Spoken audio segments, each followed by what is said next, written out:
سیاست میں عمران خان آیا تو عمران خان نے جو سیکھا آہستہ آہستہ سیکھا، ہمیشہ کی طرح جیسے دنیا چلتی ہے. تو اب جب عمران خان کو جب لیٹ سے کہ اسٹیبلشمنٹ لے کے آئی.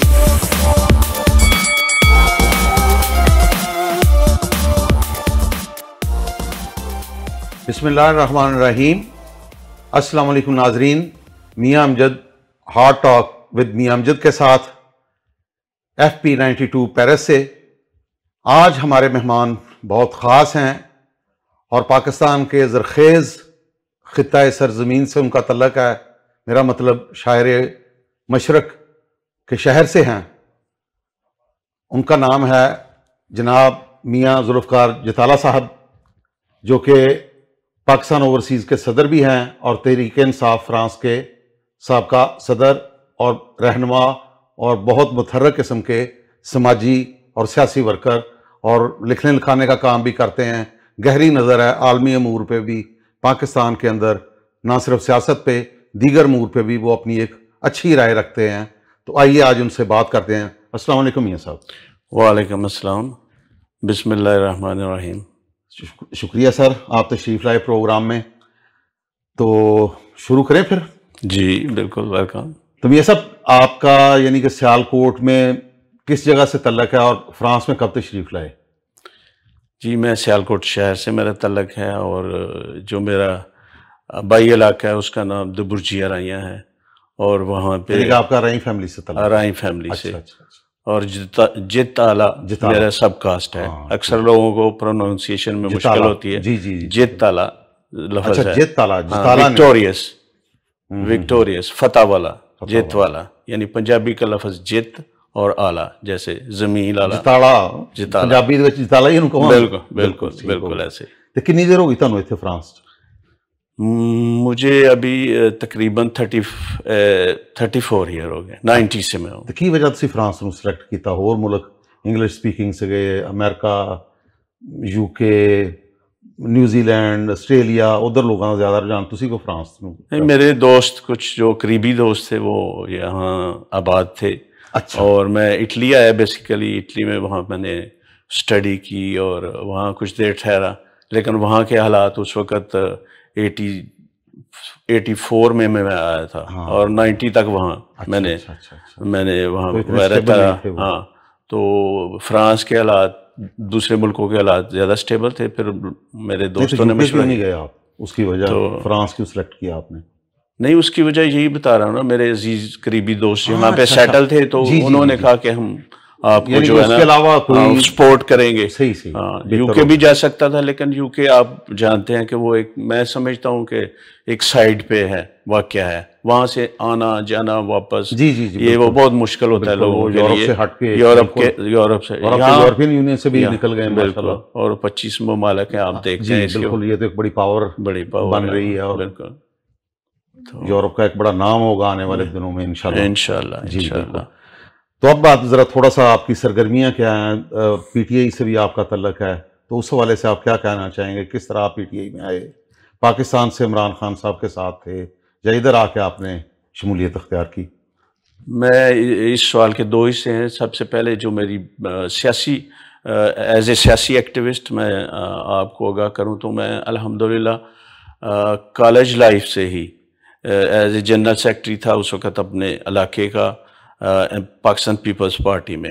لیکن ظاہر ہے جب یہ بھٹو گئے اور ضیاء الرحمان نے کھو کیا تو میں بھی اپنے روزگار زندگی میں مشغول ہو گیا اور سیاست سے کچھ اتنا تعلق نہیں رہا. لیکن جب یہاں پہ فرانس میں آ کے سیٹل ہوئے تو الحمدللہ ذرائع اور پھر ٹائم کا ملنا وافر تھا، تو یقینی طور پہ وہی جو میرے اندر میرے خون میں اور جو جراثیم تھے، جو آباء و اجداد کی الحمدللہ ہماری فیملی روایات میں بھی ہے ایسا، تو ان کو پھر زیادہ وہ موقع ملا روشن ہونے کا، کام کرنے کا. تو باقاعدہ طور پہ میں نے آپ PSF میں رہے باقاعدہ، یا وہ پیپلز پارٹی کا ایک اجتماعی طور پہ جو تھا؟ نہیں، جو اجتماعی طور پہ تھا، جو یعنی کہ PSF کے اندر نہیں رہے، پیپلز اسٹوڈنٹ فیڈریشن کے اندر نہیں رہے باقاعدہ. تو ویسے ہی وہ آزاد گروپ ہوتے ہیں، لیکن آپ کا جو ذہنی تھا وابستگی وہ پاکستان پیپلز پارٹی کے ساتھ شہید ذوالفقار علی بھٹو صاحب کے ساتھ تھی، تو ایک نظریاتی تعلق تھا لیکن تنظیمی تعلق اتنا نہیں تھا۔ ہاں نہیں، اس میں تھوڑا سا مینشن کروں گا، شاید آپ کے لیے بھی نئی چیز ہو، وہ یہ کہ پاکستان پیپلز پارٹی اس وقت بڑی آرگنائز پارٹیز میں سے ایک تھی، اور جس وقت کی میں بات کر رہا ہوں 76 کی، وہ یونین کونسل لیول کے اوپر بھی آرگنائز تھی۔ تو میں ایز اے اپنی یونین کونسل کے اندر جنرل سیکرٹری تھا، اس زون وائز۔ اچھا یونین کونسل، میں سمجھا شاید اسٹوڈنٹ یونین میں۔ اچھا یونین کونسل، ہاں اچھا، میرے ذہن میں آیا کہ شاید اسٹوڈنٹ یونین میں، یعنی کالج لائف میں آپ نے پالیٹکس میں حصہ نہیں لیا، بعد میں عملی زندگی میں۔ بالکل وہ تو ظاہر ہے، بعد میں تو کالج لائف ہی تھی، لیکن اس میں زیادہ آپ نے اپنے علاقے تعلق جو ہے اپنے علاقے سے اچھا بجائے کالج کے اندر۔ تو کیا سمجھتے آپ جنرل ضیاء الحق کا جو ایک ڈکٹیٹرشپ تھی، مارشاء اللہ تھا، اس کا کیا پاکستان کو آج تک خمیازہ بھگتنا پڑ رہا ہے؟ اس کے ذرا روشنی ڈالنا پسند کریں گے؟ نہیں، میں انفارچونیٹلی میں تو اس کو پازیٹیولی فیل نہیں کرتا، کیونکہ ایک جمہوریت کا خدا کر کے آئین بنایا بھٹو صاحب نے، اور جمہوریت کا سفر پاکستان نے شروع کیا۔ ہم دولہت ہو گئے، یہ تو بہت بڑا سانیہ تھا، لیکن اس میں نہیں جاتا ڈیٹیل میں کون اس کا ذمہ دار تھا، کون اس کا ذمہ دار تھا۔ لہٰذا اس سے پہلے کب سے یہ سفر آغاز ہوا پاکستان توڑنے کا؟ ایک دم تو وہ تو اتنا بڑا نہیں ہو سکتا نا۔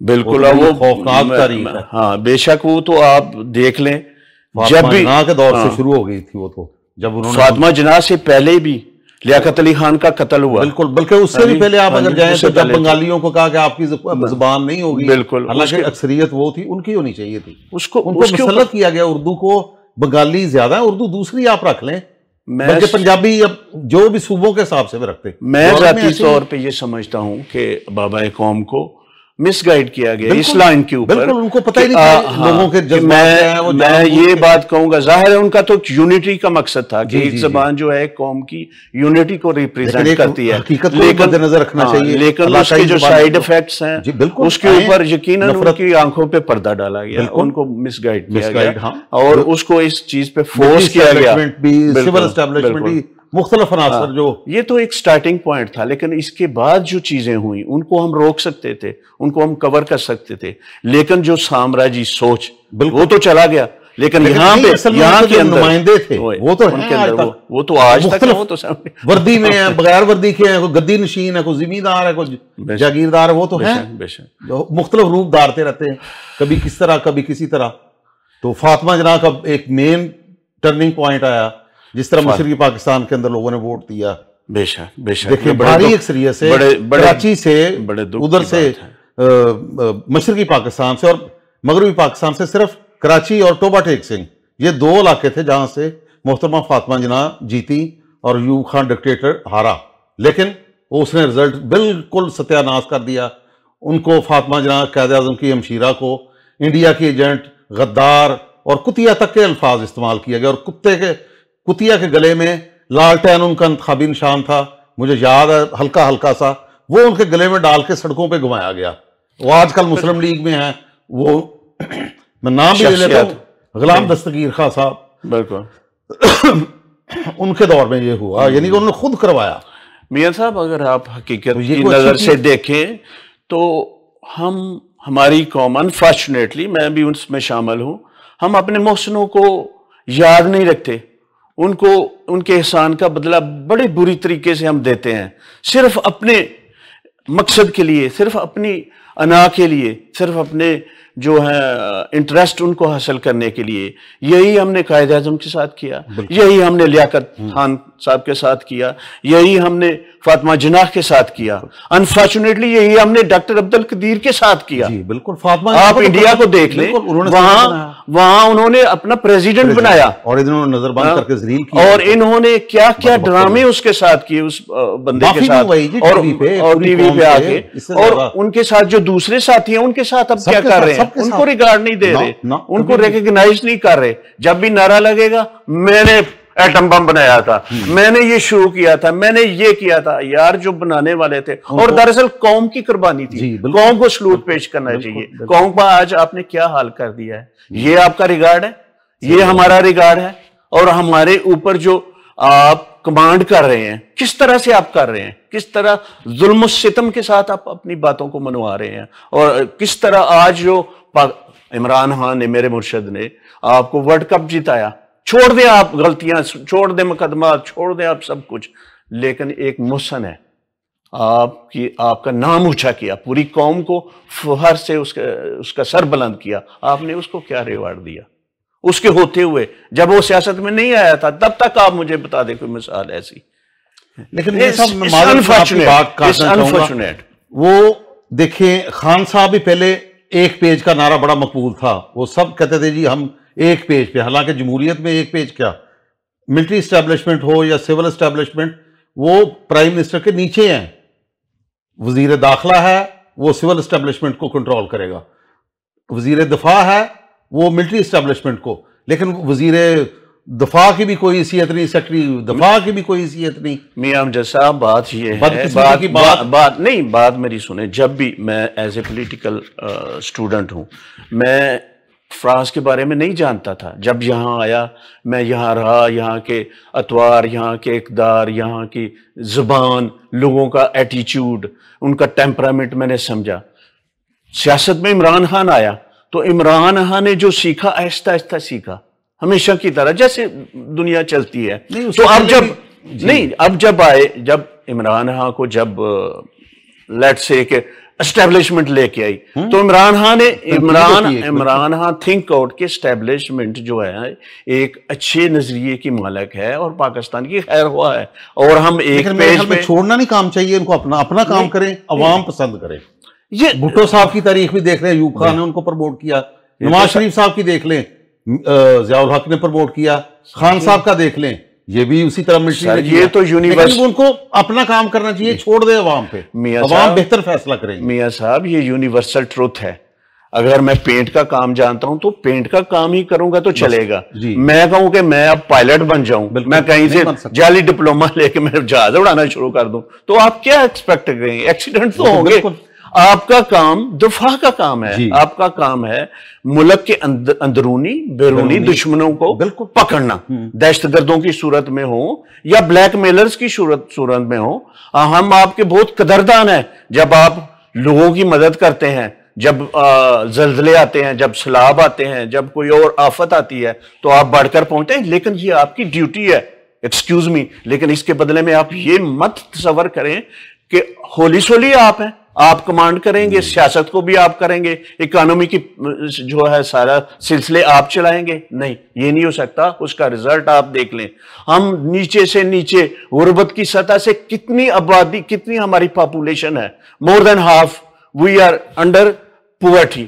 ہم دنیا کی طرف بیچارے بھیک مانگ رہے ہیں، بیچارے. نہیں تو خان صاحب کا بھی آپ بتائیں نا، انہوں نے کیا ان کو روکنے کی کوشش کی، اپنا جتنا بھی ان کو ٹائم ملا. یہ مجھے ذرا بتائیں. آج خان صاحب آپ کو یاد ہوگا کہ وہ کیوں کہتے تھے، میں بھی پریشان ہوتا جب وہ بار بار اس بات کو دہراتے تھے کہ میں کسی کو NRO نہیں دوں گا، تو میں یہ کہتا تھا وہ کیوں ریپیٹ کرتے تھے بات. نہیں، سیاستدانوں کے نہیں، وہ دراصل ان ملٹری اسٹیبلشمنٹ کو بتانا چاہتے تھے کہ یار نہ کرو. میں جن کے اوپر مقدمے ہیں، جن کی پراپرٹیز اب ظاہر ہے دنیا سے لپی چھپی تو نہیں ہے، BBC فلم بنا کے چلا رہی ہے اور دنیا کے اوپر اس کی ہسٹری بن رہی ہے. آپ کو جانے پہچانے ہم جو ہیں کرپٹ ہیں دنیا میں، آپ رینکنگ دیکھ لیں ہم کہاں پہ واقع ہیں. تو اس کا مطلب ہے انہوں نے کیا. اب عمران خان نے کیا، آپ نے 200 کیس بنا دیے، لیکن آپ کوئی سوائے گڑھی اور یہ وہ جو ہے نا ولگر سی چیزوں کے علاوہ اور کچھ نہیں آپ ثابت کر سکے. لیکن زرداری صاحب کا انفارچونیٹلی، دوسرے جو ہے میاں نواز شریف فیملی کا، سب کی جائیدادیں، پراپرٹیز، ایون ان کے جو رشتہ دار ہیں، جو ان کے سامدی ہیں، ان کی پراپرٹیز آپ دیکھ لیں. وہ کوئی لکی چھپی بات تو نہیں ہے. یہ بدقسمتی کی بات، یہ بدقسمتی. اگر عمران خان ان کو سزا دینا چاہتا تھا تو لیکن کون تھا ان کو چھڑانے والا؟ سزا کیوں نہیں دی یہ مجھے آپ بتائیں. عمران خان نے سزا نہیں دینی، آپ کے سسٹم نے سزا نہیں دے سکتے، آپ کی عدالت نے سزا دینی ہے. چلیں ٹھیک ہے، مان لی آپ کی بات، سزا نہیں دے سکتے، عدالت نے دینی. ٹھیک، عدالت وہ ایک الگ سسٹم ہے، عدلیہ آزاد ہے. تو خان صاحب کو مجھے بتائیں، آپ کہہ رہے ہیں آزاد ہے، میں نہیں سمجھتا آزاد ہے. جی بالکل. ابھی آپ کی مثال ہے 6 ججوں نے لکھ کے دیا، ہمارے اوپر پریشر ہوتا ہے، ہم سے فیصلے لکھوائے جاتے ہیں، ہمیں کمانڈ کیا جاتا ہے، اور ہمارے گھروں میں کیمرے فٹ کیے جا رہے ہیں. یہ تو کتنے شرم کی بات ہے. نہیں لیکن یہ ججوں کو آج مر جانا چاہیے ان انسانوں کو. آج کیوں جا رہا ہے اپنی حد تک, لیکن اپنے گریبان میں جب ذوالفقار علی بھٹو کو انہوں نے پھانسی پہ لٹکایا, اس کو فاطمہ جناح کو غدار کہا, یہ ساری عدلیہ اس وقت بغیرت تھی, یہ شامل تھے. جسٹس منیر سے لے کے آج تک وہی سسٹم چل رہا ہے. کس کس کا رونا روئے ہم؟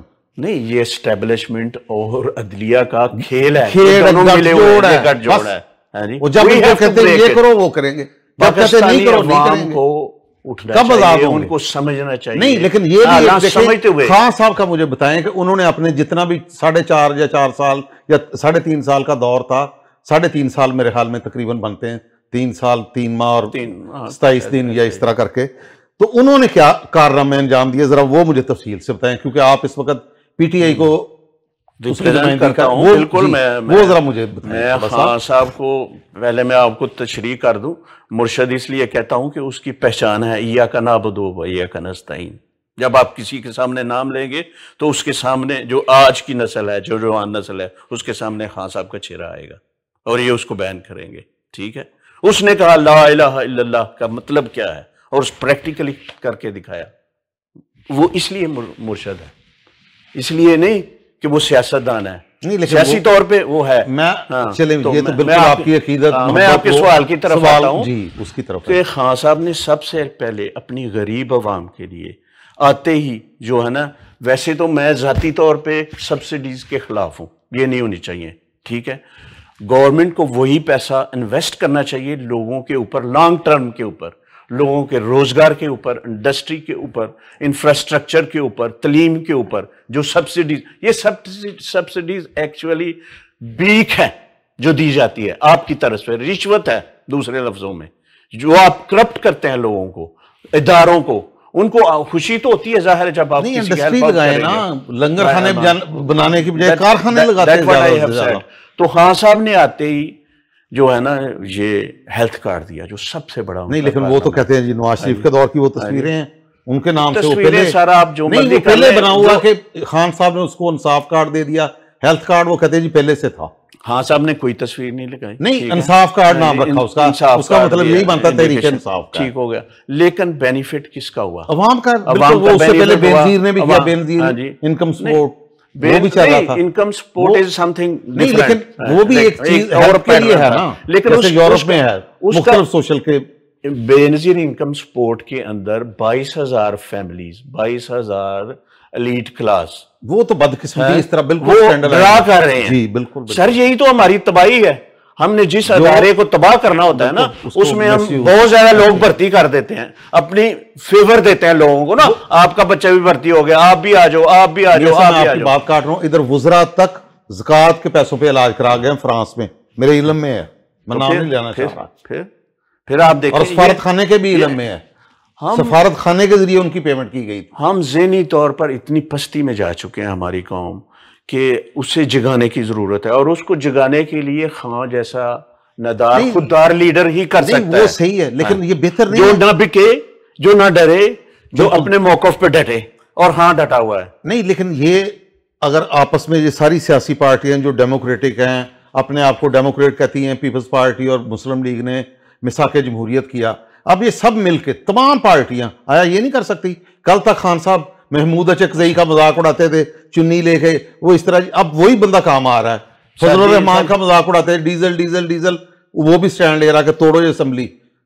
جماعت اسلامی کے حافظ نعیم صاحب ہیں, وہ انہوں نے پہلے بھی کوشش کی, اب وہ کھل کے اس چیز کا کہہ رہے ہیں کہ فارم 45 والوں کو آنے دو, یہ 47 والے ناقابل قبول ہیں. میاں صاحب میری بات سنیں, بہت غور سے سنیں, اور پوری قوم سے میں مخاطب ہوں کہ ان پارٹیوں کو آپ دیکھیں, ان کے اندر واقعی جمہوریت ہے یا جمہوریت کا لبادہ صرف اوڑا ہوا ہے؟ سوائے جماعت اسلامی کے کوئی اور ایسی جماعت پاکستان کی نہیں ہے, بشمول پی ٹی آئی, لیکن پھر بھی پی ٹی آئی نے ٹرائی کی ہے, الیکشن کرائے جائیں, انٹرا پارٹی الیکشن کرائے جائیں, اور الحمدللہ. نہیں میاں صاحب, آج پاکستان انٹرنیشنل چیپٹر جو ہے ہمارا, اوورسیز انٹرنیشنل چیپٹر, وہ باقاعدہ کام کر رہے ہیں, اور اس کے پیسے سے فنڈنگ پارٹی کو جا رہی ہے, اور اس پیسے سے پارٹی چل رہی ہے, آگے بڑھ رہی ہے. اب اس کا کیا فائدہ ہوگا کہ ہمارے اندر کوئی بھی جو ہے نا وہ اونر نہیں ہے کہ یہ پارٹی میری ہے، میں پارٹی کو ڈکٹیٹ کروں گا۔ اب نقصان کہاں پہ ہوتا ہے؟ نقصان اس کا جو سائیڈ افیکٹ وہ یہ ہے کہ جب آپ فنڈنگ لیں گے کسی امیر آدمی سے، کسی میاں ممتاز دولتانے سے یا کسی بھی اور بندے سے، ہاں جی، تو آپ کو وہ ڈکٹیٹ کرائے گا، آپ کو کہے گا کہ ایسے کرو ایسے، جیسے امریکہ ہمیں فنڈنگ کرتا ہے تو ڈکٹیٹ کرواتا ہے۔ تو میں معذرت چاہتا ہوں، یہ آپ نے غیر ملکی فنڈنگ کا کیا، ایک وہ بڑا خوفناک کیس ہے، اس میں کہتے ہیں جی مختلف نہیں، یہ دیکھیں وہ پی ٹی آئی کے بانی رکن ہے، کیا نام ایس اے اکبر، ان کا پوری وہ تفصیل کے ساتھ ہے، تو اس بارے میں آپ کیا کہنا چاہیں گے؟ وہ نام ہے انڈین ہے، کوئی مختلف دوسری اقوام کے ہیں جن کا میں نام نہیں لینا مناسب سمجھا، بڑی وہ خوفناک قسم کی چیزیں بھی ہیں، اس بارے میں کیا کہنا چاہیں گے آپ؟ اس کیس میں کچھ بھی نہیں ہے، اگر ہوتا تو یہ اب تک نکال چکے ہوتے۔ میں آپ کو دکھا سکتا ہوں 2012 سے، جب سے خان صاحب ہمارے پاس آئے اور ہم نے ان کے لیے فنڈ ریزنگ کی، ہم نے ممبرشپ کی، ہمارے پیسے بالکل لیگلی طور پہ اور شفاف طریقے سے پارٹی کو جا رہے ہیں اور اس سے پارٹی آگے بڑھ رہی ہے۔ یہ سارے ان لوگوں کو جب ایس اکبر کو اس کی خواہش کے مطابق اکوموڈیٹ نہیں کیا گیا، انہوں نے اپنا آپ دکھانا شروع کر دیا، ورنہ اس میں کچھ بھی نہیں ہے۔ ابھی اس کو کھڑا کر دیا، جی مجھ سے تمہیں کون پوچھے گا؟ بھائی تم پارٹی سے جا چکے ہو، ہم الیکشن میں کیا لے کے آئیں گے؟ تمہاری حیثیت کیا ہے؟ تم کسی کے ایجنڈے پہ کھیل رہے ہوں، یہ نہیں ہو سکتا، کسی کے ایجنڈے پہ کھیل رہے ہوں۔ بالکل اس کے پیچھے ایجنڈا ہے سر، اس کے پیچھے دیکھیں، جب پاکستان کے لیے کام کرتا ہے تو یہ ٹرائکا ہے، انڈیا، اسرائیل اور امریکہ، اور ان کا باپ جو بیٹھا ہوا ہے یو کے، ٹھیک ہے، جو ان کو ہر چیز ٹرین کر کے سارا کچھ دیتا ہے، تو وہ کام کرتے ہیں۔ نہیں تو خان صاحب پہ بھی الزام لگتا ہے کہ انہوں نے ایک یہودی بیک گراؤنڈ کی فیملی سے شادی کی اور سارا بچے بھی ان کے آ رہے ہیں، وہ ان کی سابقہ اہلیہ وہ بڑی دلچسپی لے رہی پاکستان میں، اپنے بچوں کو انٹر کرانا چاہ رہی، تو اس بارے میں کیا؟ نہیں یہ سوالات ہیں یہ، اور حقیقت نہیں، یہ ساری کچھ نہ کچھ ہے اس میں، اس بارے میں کیا کہیں گے؟ دیکھیں یہ ساری افواہیں ہیں، نہیں الحمدللہ میں بات تو سن لے نا، ہم basically Pakistan P T I Pakistan جو ہے ہمارا پاکستان تحریک انصاف موروثی سیاست کے خلاف ہے۔ اس کی مثال بچے نہیں آئیں گے ان کے خان صاحب کے، خدا نہ خواستہ کل کو کچھ ہو جائے۔ بچہ اگر کسی کا بھی آتا ہے نا، شاہ محمود قریشی کا بچہ آتا ہے یا کسی خان صاحب کا میں کہہ رہا ہوں، یا خان صاحب کا بچہ آتا ہے، لیٹ می فنش، اگر خان صاحب کا بچہ آتا ہے تو وہ اپنی ایبلٹیز کے اوپر آئے، اپنے آپ کو پروو کرے، اپنے آپ کو پروو کرے۔ اگر آتا ہے، اگر وہ انٹرسٹ ہی نہیں لے رہے، پاکستان میں نہیں آ رہے، تو میں کیوں ان کو ووٹ کروں گا؟ میں ان کو سپورٹ کروں گا۔ اگر خان صاحب نے اپنی فیملی کو لے کے آنا ہوتا تو کب تک، ان کی سسٹر ہے ماشاءاللہ، تو ان کی سسٹر کے بارے میں مختلف علیمہ خانم صاحبہ کے بارے میں آتا ہے، لیکن وہ سیاست میں نہیں ہے، کب سے وہ سیاست، مجھے بتائیں ان کے پاس سیاسی عہدہ نہیں، آج تک پیسے کا ان کا لوگ وہ بہت زیادہ کرتے ہیں، اپنے بھائی کے لیے، پاکستان کے لیے اپنی جو ہے نا وہ کام کر رہے ہیں۔ نہیں لیکن پیسے کا وہ ان کے بارے میں وہ کہتے ہیں جی وہ کیسے آ گیا ایک دم اتنا؟ شی از بزنس مین، وہ یہاں آئی تھی، ہم نے کام کیا، ادھر بھی انہوں نے ان کے ساتھ یہ بات ہوئی تھی، لیکن انہیں سلائی مشین کا مطلب کیا ہے کہ وہ سلائی مشین چلاتی تھی؟ نہیں، کوئی بھی نہیں، وہ سلائی کرواتی تھی، اتنا بندہ نہیں کر سکتا اور سارا نہیں۔ یہ تفصیل اگر آپ میرے پاس نہیں ہے بتا سکے تو مہربانی ہوگی آپ کی۔ نہیں، آپ تفصیل لے آئیں، ڈیٹیلز لے آئیں، ان کو آپ کیلکولیٹ کر لیں، لیکن خدا کے لیے ان کچھ شریفوں کو بھی کیلکولیٹ کر لیں، کسی وہ تو کسی کی زرداری کو بھی کیلکولیٹ کر لیں، آپ ہیں وہ اس وقت نہیں ہیں، ان کو بھی بالکل کریں گے، تو پھر آپ کو دودھ کا دودھ پانی کا پانی نظر آ جائے گا۔ اگر علیمہ باجی نے کیے، کوئی ان میں ہوگی خدا نخواستہ، آئی ڈونٹ نو، لیکن اس کا جو ہے نا، اچھا چلیں آگے بڑھتے، ادھر سے اشارہ ہو رہا کہ ٹائم آپ کا بس جلدی ختم ہونے والا ہے، تو 9 مئی کا جو واقعہ ہوا، آپ نہیں سمجھتے کہ یہ پی ٹی آئی کو ٹریپ کیا گیا اور وہ ٹریپ ہو گئی؟ میں سمجھتا، پوری دنیا سمجھتی ہے، نہیں تو وہ کیلکولیٹڈ، وہ کئی ابھی بھی سمجھ رہے کہتے نہیں حقیقی آزادی، وہ تو جال بچھایا گیا ہے۔ سر جی آپ نے ویڈیو دیکھے ہیں، ان کے بندے انٹر ہیں، ان کے بندے پش کر رہے ہیں، لوگوں کو پرووکیٹ کر رہے ہیں، یہی تو انٹیلیجنس ہے نا، اسی چیز کو ہم کہتے ہیں نا، وہ 5th جو وار لڑی جا رہی ہے، ہمیں 5th میں ڈال کے تو پہلی سے بھی چھین رہے ہیں، میڈیا کے اوپر پابندیاں لگا رہے ہیں، تو آپ کو کسی کو کوئی پتہ ہے نا، جنریشن وار کے نام پہ 25,000 بندوں کو سوشل میڈیا پہ ٹرین کیا اس پی آر نے، لیکن آج وہی ان کو پڑ گئے، اب وہ الٹ ہو گیا، اب بیک فائر ہو گیا۔ کتنے ظلم کی بات ہے، وہ قائد اعظم ہاؤس، آج آپ کو یاد آ گیا قائد اعظم ہاؤس، قائد اعظم سے چھینا ہوا گھر آپ کمانڈر کو دے رہے ہیں، کمانڈر لاہور کو دے رہے ہیں. نہیں کور کمانڈر ہاؤس کیوں نہیں کہتے؟ جو نام ہے، نام اصل نام جو آپ اپنی کی ہوئی چوری ہے نا اس کو بھی ظاہر کر دیا، آپ خود کو ننگا بھی کر دیا. قائد اعظم ہاؤس، بھائی 2 قائد اعظم کو پلیز لیو اٹ. ہاں جی، قائد اعظم کی جو اولاد ابھی رول رہی ہے ان کو دے دیں، اسٹیٹ کو دے دیں. چلیں نہیں، ان کے بچے میں نے پیچھے پڑھا کراچی میں بچے، یہ بات ہوگی وہ اور طرف نکل جائیں گے ہم. یہ دیکھیں، جب شیخ رشید صاحب چھاتی پہ ہاتھ مار کے کہتے تھے کہ میں خان کے ساتھ کھڑا ہوں، ملٹری کے خلاف بھی خان، آج وہ کدھر کھڑے ہیں جناب؟ وہ فواد چودھری صاحب جیلم سے ہیں، یہ راول پنڈی سے. یہ اس ایریے کے لوگ، آپ سوچ سکتے ہیں کہ اینٹی اسٹیبلشمنٹ کبھی بھی ہو پاکستان کی ہسٹری کو اچھی طرح آپ جانتے ہیں. وہ ایک دم انہوں نے تو 1 سیکنڈ لگایا، نکل گئے. دیکھیں خان صاحب کو چھوڑ کے بس. فواد چودھری کو میں جانتا ہوں، ذاتی طور پر جانتا ہوں، میرے الحمدللہ بڑے اچھے بھائیوں والے تعلقوں سے، اور میں اس بات کی گواہی دیتا ہوں کہ وہ دل سے کام کرنے والا بندہ ہے، اور اس نے اپنی سوچ کے مطابق، اپنی سمجھ کے مطابق ہمیشہ خان صاحب کو اچھا مشورہ، اچھی صلاح دی ہے، اور پی ٹی آئی کی رہنمائی کی ہے، اور بولا ہے، کھل کے بولا ہے. ابھی جو حال لوگوں کے ساتھ ہوا ہے، اب ان کے علاوہ شیخ رشید صاحب کا لے لیں سر، کسی اور لیڈر کا لے لیں، ان کا اتنا سخت رویہ، اور اس سے پہلے جوید ہاشمی صاحب کو کیوں چلے گئے؟ ساری یار ججوں کو نہیں چھوڑا، جن کے پاس پاور ہے، ان کے گھروں میں ان کے ویڈیوز، ان کے ویڈیو چلا رہے ہیں، ان کو مجبور کر رہے ہیں. ابھی مجھے جواب دیں، ابھی جو ڈپٹی کمشنر، وہ تو مریم کی بھی ویڈیو بنائی تھی انہوں نے، اس کے کمرے میں بھی گئے تھے، بھٹو صاحب کو انہوں نے مارا، بے نظیر کو تشدد. میں کالج میں پڑھتا تھا، ہمارے سامنے وہ کوٹھی میں رہ رہی تھی، تاریں لگی تھی اوپر سے، وہ آ گئی تھی. یہ تو شروع سے ابھی کمشنر راول پنڈی کے ساتھ انہوں نے کیا کیا؟ سب کے ساتھ، اب اس نے حقیقت بتائی تو پھر جو چور ہے اس کو چور نہیں، لیکن پہلے دن سے جو ہمیں ننگا کر رہا ہے اس کو پیش آنے. لیکن اسٹیبلشمنٹ تو پہلے دن سے یہی ہے. نہیں، اسٹیبلشمنٹ تو پہلے دن سے ظلم کرتی ہے، سیدھی سی بات. کبھی بھی انہوں نے جمہوریت کا فروغ نہیں ہونے دیا. یار دیکھے بات سنیں، کشمیریوں کے اوپر ظلم اگر انڈیا کرے نا تو بات سمجھ میں آتی ہے، فلسطینیوں کے اوپر ظلم اگر یہودی کریں تو سمجھ میں آتی ہے بات. یہاں پاکستان کی عوام کے اوپر پاکستان کی فوج ظلم کر رہی ہے، یہ اپنی سمجھ سے باہر ہے. بالکل غلط، یہ ظلم ہے، یہ اپنے لوگوں کے ساتھ کر رہے ہیں. میرا کزن بریگیڈیئر ہے جی، آپ کے بھی رشتہ دار ہوں گے. بالکل ظاہر.